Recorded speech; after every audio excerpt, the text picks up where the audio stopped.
Un regard de compassion. Matthieu chapitre 9, du verset 36 jusqu'au chapitre 10, le verset 8. Sœurs et frères, paix et joie.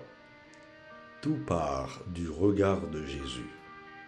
Voyant les foules, il fut saisi de compassion envers elles, parce qu'elles étaient désemparées et abattues comme des brebis sans berger.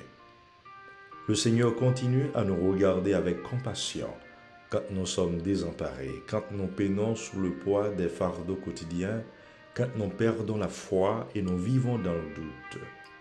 Laissons-nous aujourd'hui transformer par ce regard qui nous appelle à collaborer au-delà de nos différences, à partager une fragile communion pour changer le regard du monde sur Dieu. Oui, c'est à cela que furent appelés les 12 disciples, car la moisson est abondante, mais les ouvriers peu nombreux. Si nous changeons notre regard sur Dieu, sa vie jaillira dans notre monde. Ce regard de compassion de Jésus est l'expression même de la miséricorde de Dieu. C'est ce même regard compatissant qui s'est déployé à l'endroit du peuple en esclavage. Le Seigneur dit, j'ai vu la misère de mon peuple qui est en Égypte, et j'ai entendu ses cris sous les coups des surveillants. Oui, je connais ses souffrances. Exode chapitre 3, le verset 7. Il est donc un Dieu miséricordieux avec un regard d'amour et de compassion. Le cœur de Dieu se déchire aujourd'hui quand il voit la misère de tant de peuples, quand il voit le cœur endurci de l'homme qui promeut la violence, la guerre, l'insécurité, le kidnapping, l'absence de justice sociale et l'indifférence face à notre maison commune. Le regard de Dieu est toujours suivi par des actions éclatantes. Il a voulu faire d'Israël son domaine particulier parmi tous les peuples. La fidélité à l'alliance scellée avec Yahvé leur garantissait leur établissement en un royaume de prêtres, une nation sainte. Nous le comprenons bien, Dieu tient à nous et il a un projet de salut pour nous. Il veut nous associer à lui. Nous sommes devenus un royaume de prêtres, une nation sainte par notre baptême. Dieu veut faire de toi, de moi, de nous, son domaine particulier. Il veut que nous lui soyons totalement consacrés comme un peuple particulier. Donnons-nous la chance à Dieu. Appartenons-nous vraiment à lui? Formons-nous vraiment le peuple de Dieu? Le regard de Jésus sur cette foule désemparée et abattue nous fait penser à la situation actuelle de notre monde, particulièrement les peuples qui sont livrés à eux-mêmes, certains vivant dans un vide institutionnel, sans dirigeants véritables. Oui, nous vivons ici et ailleurs comme des brebis sans berger. Quand les pseudo-bergers ont un comportement de loup, il faut les appeler par leur nom. Quand nous ne prenons pas au sérieux notre responsabilité de berger, de leader, les dirigés sont livrés à eux-mêmes. D'où le constat consternant de Jésus.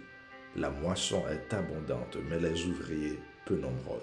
Nous devons situer l'appel, la vocation des 12 à partir de ce constat.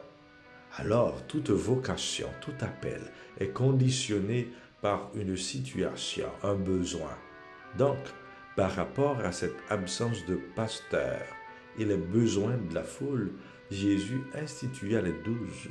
Ce fut comme une urgence, car il fallait guérir tous les maux de cette foule qui avait attisé le regard compatissant de Jésus. Le choix des 12 est hautement symbolique et annonciateur. Les 12 représentent les 12 tribus d'Israël. C'est le symbole de la totalité d'Israël. D'ailleurs, cette mission des 12 est exclusive. Jésus est ferme, aller vers les brebis perdues d'Israël. Le Seigneur nous met à l'épreuve si souvent et parfois nous faisons des compromis avec des valeurs contraires à ce que nous professons au nom de notre ouverture, comme chrétiens catholiques ou chrétiens tout court. Nous devons être nous-mêmes chrétiens, pas un autre. Je ne dois pas m'adapter par peur de blesser l'autre. Je suis porteur d'une bonne nouvelle qui peut changer, mais déranger aussi. Ensemble, Ces 12 hommes appelés par Jésus sont témoins d'une communion retrouvée. Quoi de commun entre Pierre et André, pêcheurs de Galilée, Matthieu, le collecteur d'impôts, ou Simon le zélote? Le ferment de leur unité, c'est le Christ. Sans lui, leur fragile communion éclate. Il en est de même pour nous, qui sommes unis dans le Christ, qui devons vivre nos différences comme richesses et que le monde nous reconnaisse. C'est à l'amour que vous aurez les uns pour les autres que l'on reconnaîtra que vous êtes mes disciples. Sœurs et frères, le Seigneur nous appelle aujourd'hui par notre nom pour œuvrer à sa vigne. Sachant par notre témoignage de communion et de fraternité universelle, montrer au monde qu'en Jésus, Dieu pousse l'amour à sa perfection par ce don extraordinaire du Fils unique, que par ce mystère d'amour, il nous fasse jouir avec miséricorde au trésor infini de sa tendresse pour les petites gens, les plus pauvres de nos sociétés. Amen.